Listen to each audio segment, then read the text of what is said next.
Hello, my name is Tubi. Welcome to SACCEED, and today on our very first guest onto this podcast, onto this first episode, we do have Lucky Yang. One thing that I want to mention is that Lucky Yang is actually my brother-in-law, and he lives in Minnesota. Came to Sacramento to visit a few times already, and he is an amazing person. And I want to welcome Lucky Yang, my brother-in-law, to my first very episode. So thank you. Appreciate it. Thank you. It's my pleasure.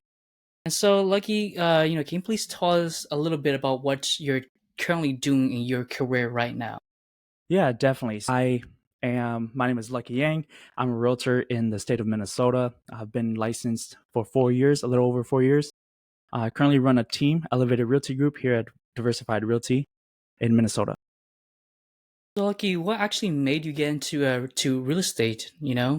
Yeah, definitely. That's a great question. So initially, did all that, did went to college, dropped out after one semester. No idea what to do with my life. One day, just waking up saying, "Hey, I need to make a change, because I can't do this forever. Can't just be staying at home, right? I need to find a career." So the funny thing is, my mom actually signed me up for my real estate courses without me knowing, right?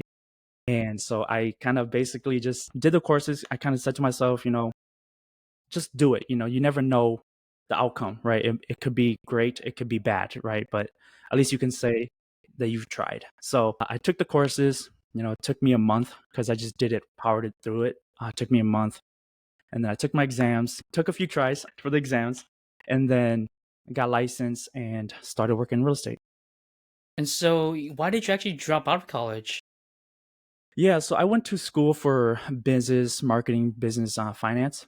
So basically, I kind of figured, if the quickest way to learn about business is operating a business yourself, right? You can, of course, go and do all that and learn, but you're paying money and sitting in front of an instructor, just talking about business, but might as well go and do business, right? Do something involving business. So I started my business as a realtor and just kind of grew from there. And so, when your mom enrolled you into these kind of courses, why did you kept going and kept trying at it? You could have said to your mom, "No, I'm not going to do it." So, what made you keep trying? Yeah, definitely. I mean, like I said, the least I can say is I tried, right? So just keep going, just keep powering through it. Honestly, the more you do it, the more you start to enjoy it, right? So it's just the knowledge that comes with it, like house hacking, investing, and all that, right? Purchasing your house, whatever, everything.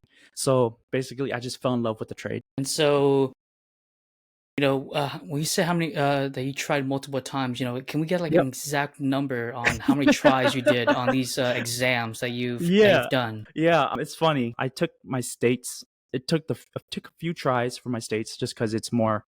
There's not much, I guess, study material out there. But with the exam, it took me two tries, right? So I failed the first time I took the states and the national together, right? And I failed those. So I kind of figured, let me separate it, let me take one at a time, right? So now I kind of did some more studying, looked up more study guides, study materials. So I figured what I found online is a lot of the national stuff is online because basically it's just throughout the whole country, right? So there's a lot more materials. So I just downloaded a bunch of apps, did a lot of flashcards on my own as well. And I took my nationals and passed the second time. And in the States, it took me probably another three tries just because it's a little bit harder and a little bit more guidelines that you kind of got to watch out for, right? So, like, there's certain laws and regulations in the States that are different from, let's say, like California or Wisconsin. And so, if you didn't get into real estate and if you also didn't not want to go back to college, what was your other option in your career? What were you Yeah, thinking I about mean, doing? if I didn't do real estate, probably, man, doing something involving trades, like probably welding, plumber, or like an electrician, Hmm. just something involving, being more hands on. Just because before real estate, I kind of figured I'm more of a hands on type of person when I, do my work. So just figuring something along the trades might be a perfect fit for me, Yep. So And so, I kind of want to backtrack back to your mom. And so you said that, she put you in these courses without telling you. Was she already in the career? Was she Yep. already doing real estate? Yes. Yep. So she was a licensed realtor 4 years before I got into it.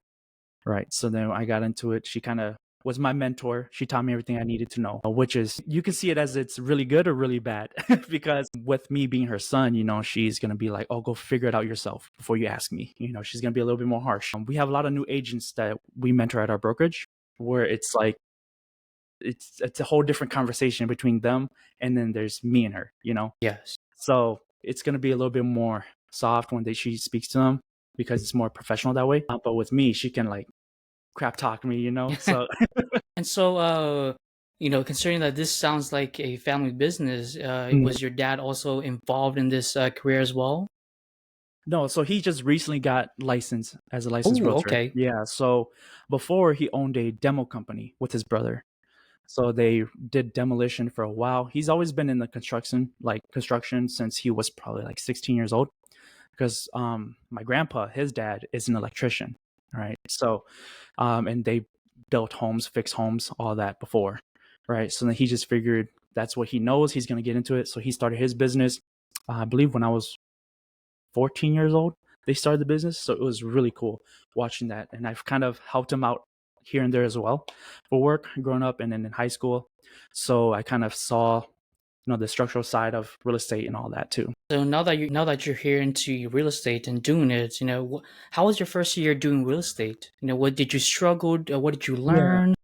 definitely. So it was a huge learning curve, right? So it's just about gaining the most knowledge of the trade before you actually go and perform it, right? So when I got licensed, I had two clients I was working with, and it's like they were asking me questions, and I was answering them with the textbook term, right? And I realized, shoot, I should probably dial it down and then making sure that they understand because I'm giving them a straight textbook answer.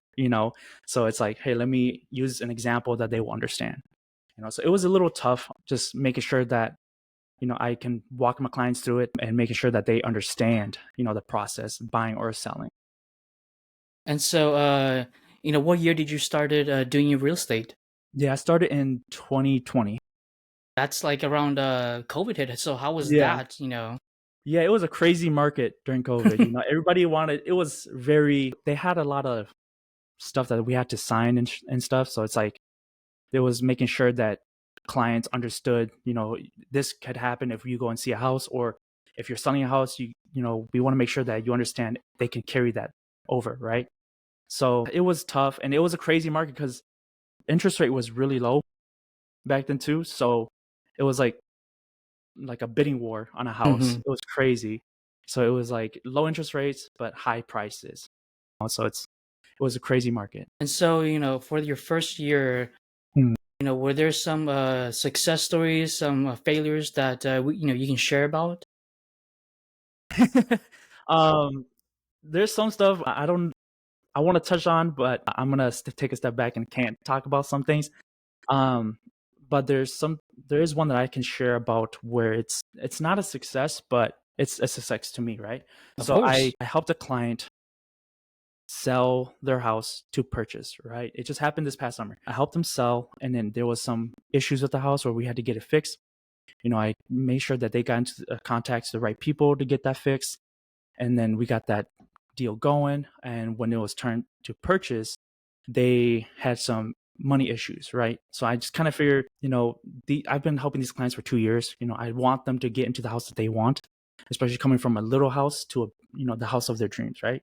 So forfeited some of my commission just to make sure that Oh, they can get into the house that they want. And again, it's not a crazy like success story, but it is for me because I was able to help a client out. yeah. Just hearing you say that, you really enjoy, engaging and communicating Definitely. and teaching your clients, what Yeah. actually made you, want to communicate like that? Because, I've seen real estate agents who doesn't really care about, taking care of their clients, Mm, taking care of their guests. So what has made you, want to reach out and engage more and teach more with your yeah. clients? Yeah, definitely. So it's about building that relationship building that trust. So like I said, I've been helping those clients for 2 years. I just wanted to build a successful relationship with them where they can trust me in the future if they ever want to again sell their house or purchase another house, right? Or if they have somebody who's going through kind of a hard time, and but they want to buy their own home and be a homeowner, that they can refer to me, because I did a little something for them, so that hopefully that kind of helps them, so that they can, I guess, trust me enough to help their family members as well. So That did you makes sense. actually? Yes, that yeah, that makes sense. Yes. Okay. And so did you ever have, bring I want to talk more about that. Did you ever have any actually clients who actually came back to you or have referred someone to you regarding, purchasing a Mhm. home in Minnesota? Yeah, definitely. I'm still helping some of them too. They're getting my past clients. They're referring their family members who are moving from out of states to Minnesota, where they're referring, and so I'm slowly helping them. It's a slow process. It's harder because I guess, because they live in a different state, right? So they work in a different state. So we gotta make sure that they can transfer over all that stuff over and get a job in Minnesota too. So yeah. And so you said that you've been working for, I believe, 4 years, correct, in real Hmm. estate. And Yeah. so I want you to talk a little bit more about, the current team that you're in. Yeah. So I run a team at Diversified Realty. My partner and we are more about elevating the knowledge of people in the real estate world, because when people come in, first time home buyers or first time sellers, they don't know the process, they don't know what they need to do in order to, I guess, if they're selling, they don't know what to do to maximize their profits. So that's our job as Elevated Realty Group, to elevate their knowledge in real estate so they can get the most they can when they sell and the best deal when they buy. Is that because yeah, I want to actually backtrack a little bit, and I'm hearing you say elevated, realty group, and so and you're also talking about elevating their knowledge. Is that why you chose the name for your real estate group right now? Yes, yep. So I kind of changed. There was a few names, but I chose Elevated Realty Group because it kind of just matched with, elevating your wealth, generational wealth, elevating your knowledge in real estate. So I want to be able to help my community understand everything that comes with real estate. That's, if, you're building equity, you're building wealth, if you sell later on, then you're profiting X amount of dollars, right? So you're elevating your wealth. Was there a time in your 4 years doing real estate? Was there a year that it got so slow for you as a real estate Yeah. agent? Yeah, so my second year actually. Yeah, so starting off, it was really good. It was really good. My second year slowed down a lot just because interest rates started to come up a little bit. So it kind of spooked everybody, right?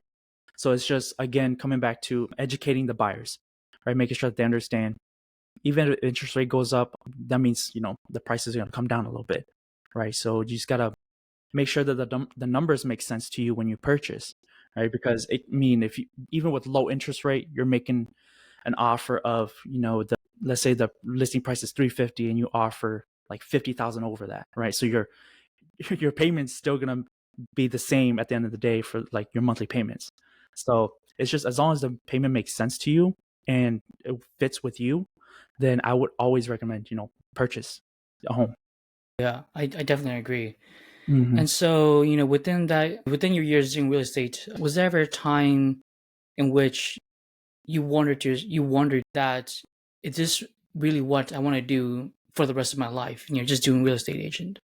Yeah, yeah, definitely. My first year, it was going really good. And then my second year, like I said, it was kind of the worst years that I've ever had. Fingers crossed it won't happen again. But, but yeah, so my second year, I actually kind of, thought, is this still the right career path? Just because I'm kind of slow right now. So it's just about, again, going back to building that relationship, networking with people and making sure that other people understand that this is what I do for a living, right? So it just kind of pushes me a little bit more. It's a little bit more motivation for me to never go back to that again, right? So it's just marketing. I've kind of upped my game in marketing, up my game in like communication, talking to people, networking. Yeah, I definitely agree with that. That you're motivating yourself, using something that's very negative and using it as a positive energy to push you forward. So I really like that about you. And so, as you're learning, as you're growing, was there ever a time that you look back onto said, I could have done that better? Definitely. I'm sure every business owner, have that, like that thought in the back of their Yeah. mind. But it's just, you can't really dwell on the past that Of much, course. So it's more of like, okay, I should have done that better, but okay, I know that for next time, don't do that again, or do something better, right? So, Yes. um, yeah, again, it's just I've done that before where it comes to marketing, right? It's like I kind of am slow to marketing, so I kind of up my game, like I said, to the point where it's like, all right, this is a perfect time to do the marketing, because so what I do, here's my plan, right? So I wake up in the morning, I do my cold calls or whatever, and then I set my marketing tools, right? So I create the flyers, post it around 12 or 1 o'clock, just Yes. because that's when people are at lunch and they're on their phone, right? So that's when people are going to see it the most. Hmm. So I kind of up my game there and make sure that I understand people's schedules, a regular person's schedule and what they enjoy seeing, so Yeah, so I've been seeing a lot online, people, real estate agents just, put on their ads and just wait for yeah, people to come to them. yep, And so, just looking at you and how you're advertising, how you're marketing to your clients, to your potential clients, it just shows, how different you are from other real estate agents and other real estate definitely, group. And so I think that's definitely. very exciting, to see someone actually go through that and do that for their other clients. And so I kind of want to backtrack and ask you, was there a time during this career in which, thinking, I want to give up? Was so, if you ever had that mentality, what has kept you pushing forward? Yeah. Um, like I said, my second year was my worst Hmm. year. I thought about quitting and thought about, um, just going back and working in like a 9 to 5 or something, or Yeah. just getting a job. But I kind of figured, I kind of thought to myself, it's like if I give up now, I won't be able to see my potential in the next 5 years, right? Or the Mm, next okay. 10 years, because when I started, I had so many plans. I had, buy a house, buy investment properties, right? And since, there's so many potential loans out there that we can obtain, or like help, financial help out there, like grants, down payment assistance, stuff like that, right? So it's like I'm there's a lot of buyers that don't understand that, right? So I want to be that person to teach them. I want to be that person who, is helping them, guiding them to the right path, if they want to own a house. So if I quit now, then it's who's gonna be that person, you know what I'm saying? So I kind of just like, just up your game in marketing, up your game in everything that you do, So that's kind of why, like I said, I just, I love talking to people. I love networking. I love, just learning. It's like in real estate, it's always about learning. You always learn. So I'm always picking my mentor's brain. I'm always, picking my partner's brain. We're always talking about real estate. There's times where it's like we're at a family event and it's like there's nonstop business, So and it's always like, and my wife's always like, you guys need to stop talking about business. It's a family event, but it's just what we enjoy doing, So Yeah. And so, you know, now that you've been doing real estate for quite a while, what are your big plans for the next, few years, 4 or 5 years? Where do you see yourself doing? yeah. I mean, I still see myself doing real estate. I still see myself being in this field. It's a lovely field, there's always money and potential to be made in real estate. So want to take my broker's license soon, and I'm gonna become a broker, and potentially get my Wisconsin broker's license as well, and open up a brokerage over there. And then if we have, agents who wants to come and learn from us, they can join our brokerage in Wisconsin, potentially Florida. I was looking at Florida just because it's a hot spot for vacation. So I want to do that as well, and maybe California if they're Hey, come not over so here. expensive. Yeah, Okay, definitely. so, can you tell me the steps, to become a broker? I'm pretty sure that, a lot of people who are maybe watching this are interested in getting into the real estate field. And so, can you tell me a little bit about the process of becoming a real estate agent and then becoming a broker? Yeah, definitely. So, in order to become an agent, you got to take your courses, right? So, it's the 3 courses that you got to take: course 1, course 2, course 3. And then once you're finished with those courses, you have to go and take a state and national exams. Right. So then it's once you take those exams and you pass, you become a licensed real estate agent. and then you have to pay like a certain fee, I believe, to join the Realtors Association group to get the title realtor, right? So then once that's complete and you work as a realtor for 3 years, you hold your license for 3 years, then you're eligible to obtain your broker's license, right? So then you will still have to take courses for that. Then you take your broker's course and you take your then exams for those. I believe it's a states and nationals exam as well. And then after that, you'll become a licensed broker in your state, right? And if you want to do it for a different state, you would then have to take those courses for those state and then take the state's exam for that one, since you already completed the nationals exams. Sounds like a very Mhm. good career right there. And so, It is. It's really complicated, but I mean, if you ask any real estate broker and any real estate agent, they love what they do. So it's like it's totally worth it. Of course, it's going to cost you a lot up front, but if you find the right brokerage that will reimburse you for your fees, you know, it's phenomenal. I want to talk a little bit more about your personal life. And so, Mhm. Yeah, were there any things in your life that you had to sacrifice for this career?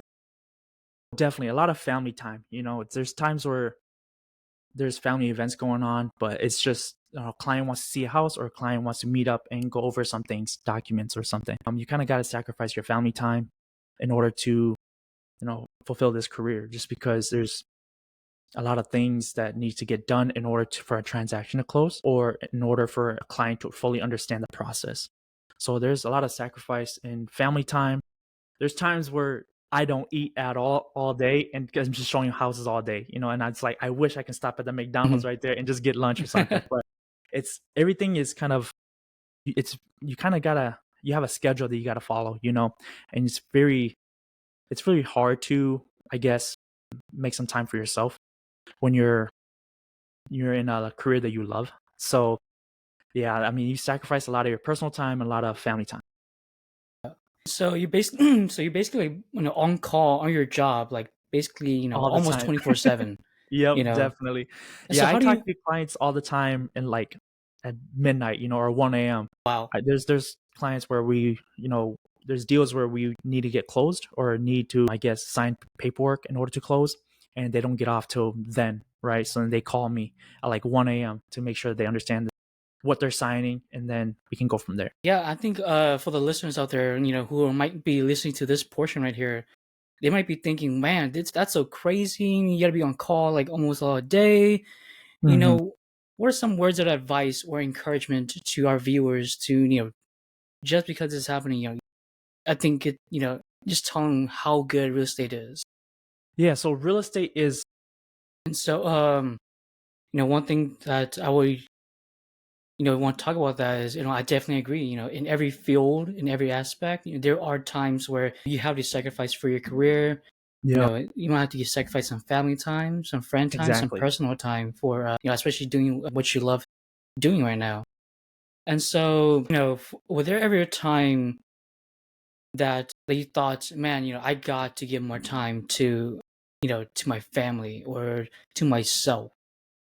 Yeah, there are times where you want to kind of relax. You kind of want to go on that vacation. You kind of want to just sit down with your uncles or brothers and just have a beer, but I'm super thankful that they understand that, work comes first. And, being raised in a business oriented like family, like everybody in my family, they have their own business or they're very into business, so they understand that, business, when you run a business, you're your own boss. And if you don't work, you're not like, I guess, keeping yourself accountable, you're not making money, right? And you can't live without money, of course. Sadly, this is how the world works. You can't live without money. So they understand, and I'm thankful they understand. It's if I'm working, right? So Huh? And so, just want to go back to what you're saying, that if you're not working, you're not making money. And so, can you explain a little bit more about that? Does real estate agents, are they getting paid by the hour or are they getting paid by the contract? yeah, definitely. So when you're a realtor, you are commission based, right? So if you don't close a deal, you don't make money, and sadly, that's just how it is. But with the commissions you're making, they are a pretty big chunk. So I'm not gonna get into details of how much it is. It's just it varies. It varies within each state, of course. It could be 3%, it could be 2%. You know, some states I don't know how they operate, possibly even 5%, but it could be a lot of money. Yeah, and so I want to touch a little bit about that. Let's say you sell a $500,000 house, and how much you commissioned after selling that property. Yeah, so if I'm representing the buyers, it varies. We can negotiate with the new laws and stuff like that. We can negotiate with the buyers our commission, right? Our commission percentage. So before it was the sellers paying us, right? Or paying the listing agent splits that with us. But now with the new settlements and the new guidelines and all, the sellers do not are not required to pay for that percentage. So if I negotiate with the buyers, I would negotiate like a 2.7%.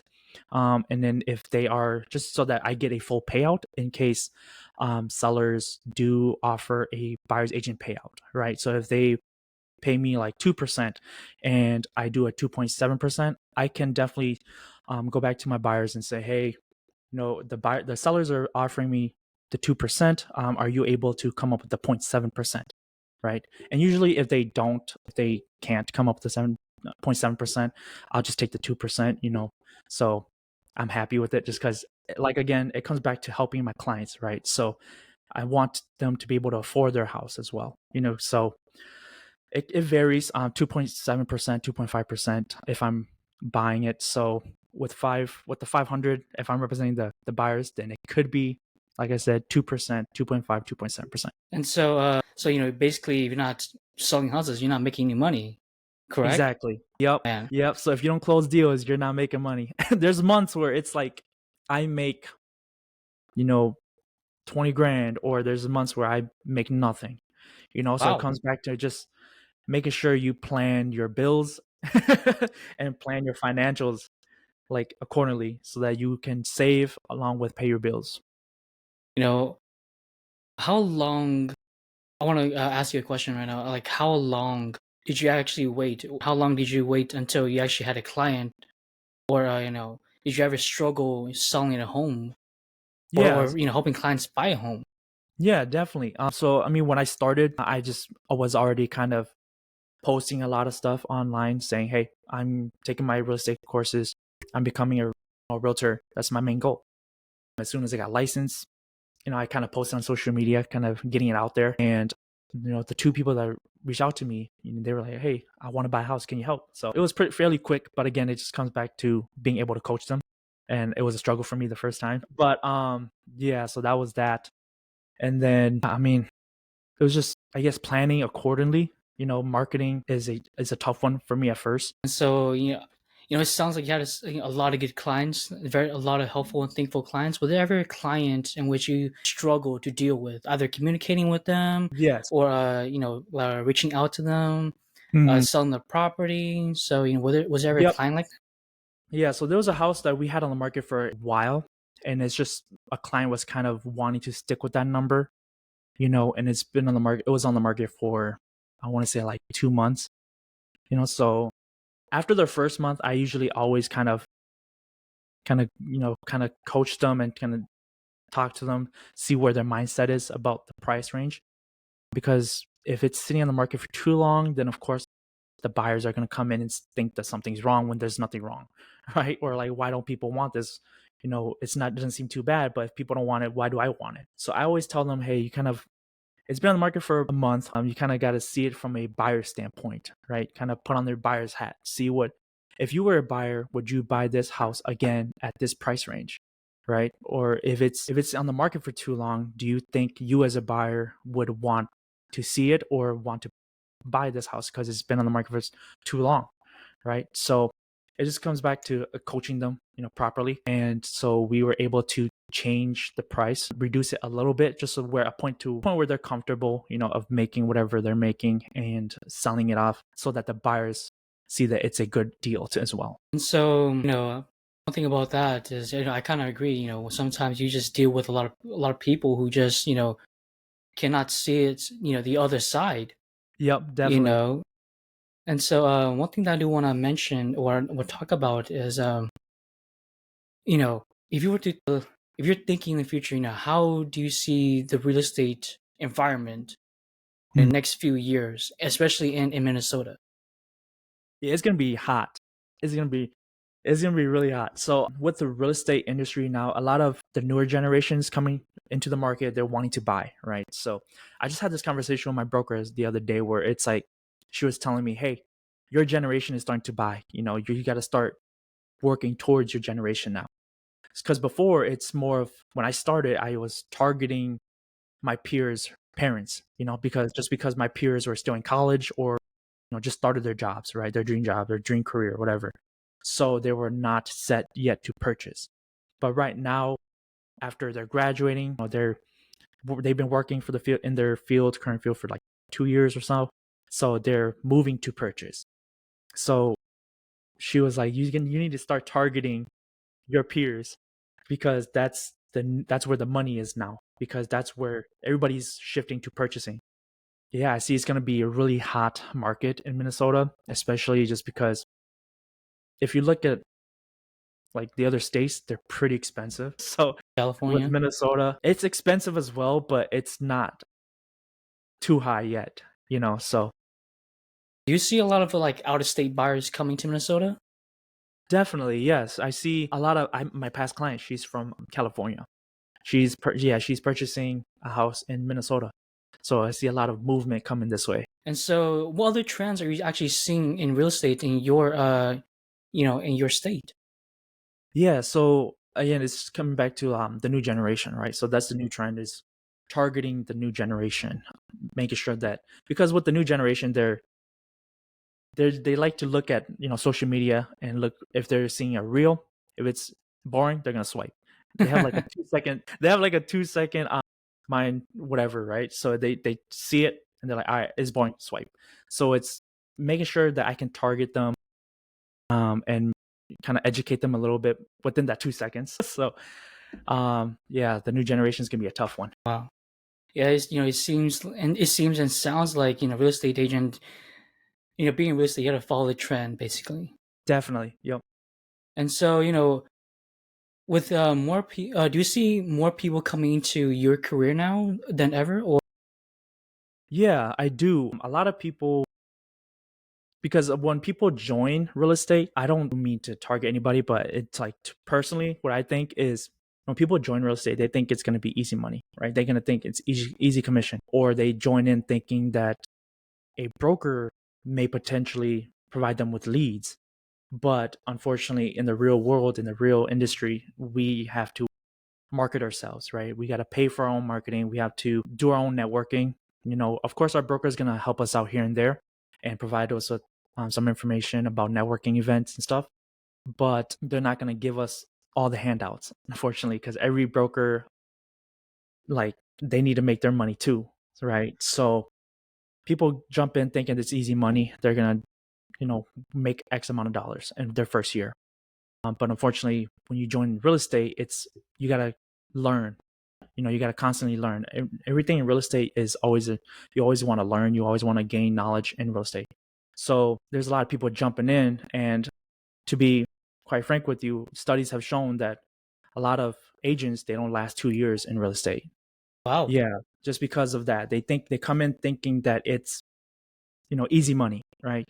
But with a lot of people who have been successful in real estate, they come in with the mindset of I want to learn, I'm willing to grow with the trends.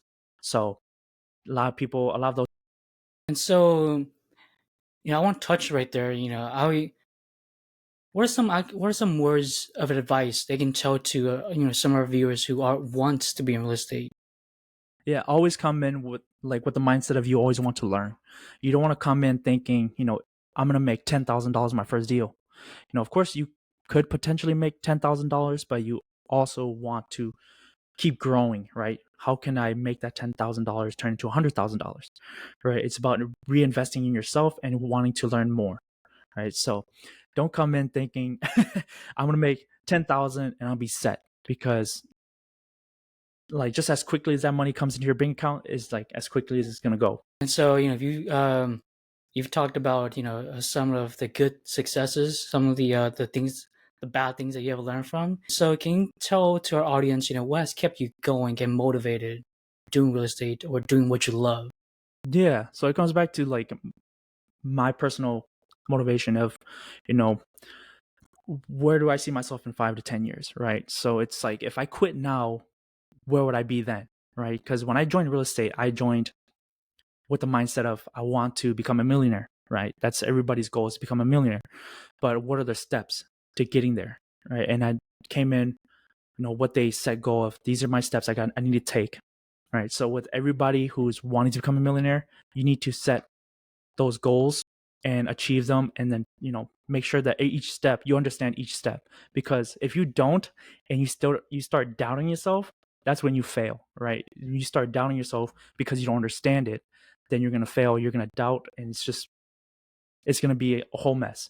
So set those goals, set those little goals, and then set the big goal, of course, of becoming a millionaire, and set those little goals and achieve those little goals, and then understand each step of that, and you'll be all set. Amazing. There's no other way to explain it. Like I said, there's always potential and money to be made in real estate. Either that's whether you're a realtor or you invest in real estate. With every success, there's always going to be some sacrifice, right? So it doesn't matter if you're in real estate or tech or an engineer. Everything that you do, then you love what you do, you're going to of course sacrifice some time, whether that's family time, personal time, in order to complete the task Mhm. that you want to complete. And with real estate, it's just what I was dealt with, right? And I understand it fairly well now. So with that being said, there's a lot of money being made in real estate.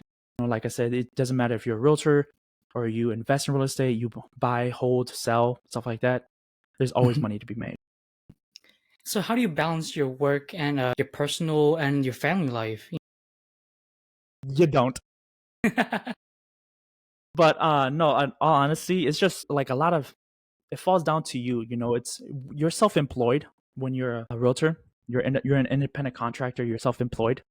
So it comes down to what your goals are and what motivates you, right? So what your goals are. If you have a set goal and you want to meet it, then you got to sacrifice some time to meet that goal, right? So it's just, I mean, I can't really say that I have personal time because I really don't. I just love what I do. So I'm willing to sacrifice a lot of my personal time just to meet my goal. So, and I'm thankful that my wife understands that too, that, I could be on call. I can be talking to clients, at like 9 p.m., 10 p.m. and like I said, 1 a.m. So I'm thankful that she understands that, it's okay. He's just working. Right. Yeah. And before we end our podcast, I do want to ask you, is there actually one quote that you live by? Definitely. Let me pull up the phone here. Me and you had this conversation, but the day I quit school and the day I kind of figured I wanted to change my life, I have a bunch of these quotes I saved, but my favorite one is, let's see here. Let me see if I can find it. Okay, here's my favorite one is income or wealth. Wealth will set you for life, while income will set food on the table for the week or a month. Right? So that's the one that's like I love, because you look at money as income or wealth, right? So if you look at the one percenters in the world, they invest their money, right? And with us, if you're like a normal person who works a normal job, you work 9 to 5 and you get paid every 2 weeks or so. You just see that as income, right? And I'm gonna put that like the responsible person, they're gonna put 50% of it away and 50% of it to bills, right? When you put that 50% away, it's in a saving account that's not gaining interest, right? Or gaining compound interest. So you can talk to anybody, such as a realtor. How can I invest into real estate? How can I use this money, invest in real estate, or a financial advisor or stuff like that, right? There's life insurance policies out there where you can pay a policy and take out money, your cash value, right? So always think about that when you're, I guess, working, income or wealth. Do you want to build wealth, or do you just want to make income? And so, thank you, Lucky, so much for coming to my first podcast, my first episode. I want to, show you my gratitude. And so, if anybody is in Minnesota, definitely reach out to Lucky Yang. And Lucky, thank you for so much for being on my first episode and sharing your success story on Definitely. Thank SACCEED. you. Thank you so much. It was a pleasure.